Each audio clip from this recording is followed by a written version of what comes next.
আসসালামু আলাইকুম। আটঘর থেকে জুবায়ের বলছি। আমার হাতে যে ফ্রেমটি দেখছেন এটি একটি উন্নত ফাইবার ফ্রেম। প্রিন্ট কোয়ালিটি বেশ চমৎকার। কিন্তু হালকা আঘাত লাগার পর গ্লাসটি ভেঙে গেল।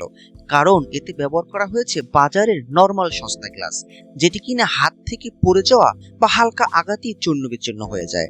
আমাদের আরেকটি একই কোয়ালিটির ফ্রেমে ব্যবহার করা হয়েছে প্রিমিয়াম অ্যাক্রিলিক গ্লাস, যেটি কিনা সাধারণ গ্লাসের চাইতে অনেক বেশি মজবুত ও টেকসই। ফ্রেমটিতে অ্যাক্রিলিক গ্লাস ব্যবহার করার কারণে যে কোনো আঘাতে এটি ভাঙার সম্ভাবনা নেই বললেই চলে। আর নর্মাল গ্লাসে যে কোনো আঘাতে ফ্রেমের অবস্থা কি হয় সেটা তো দেখতেই পাচ্ছেন। এছাড়া যারা একটু লাইট ওয়েট ফ্রেম পছন্দ করেন তারা কিন্তু আমাদের এই প্রিমিয়াম লেমিনেট করা ফ্রেমগুলো নিতে পারেন, যেটিতে গ্লাসের পরিবর্তে প্রিমিয়াম পস লেমিনেশন করা হয়েছে। এটি 100% ওয়াটারপ্রুফ এবং দেখতে অ্যাক্রিলিক গ্লাসের মতোই। ওয়াল ফ্রেম যেহেতু নেবেন ভালোটাই নিন।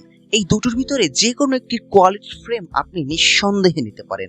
আমরা কোয়ালিটিতে কোনো আপোষ করি না। আটঘরের সাথে থাকার জন্য আপনাকে অসংখ্য ধন্যবাদ।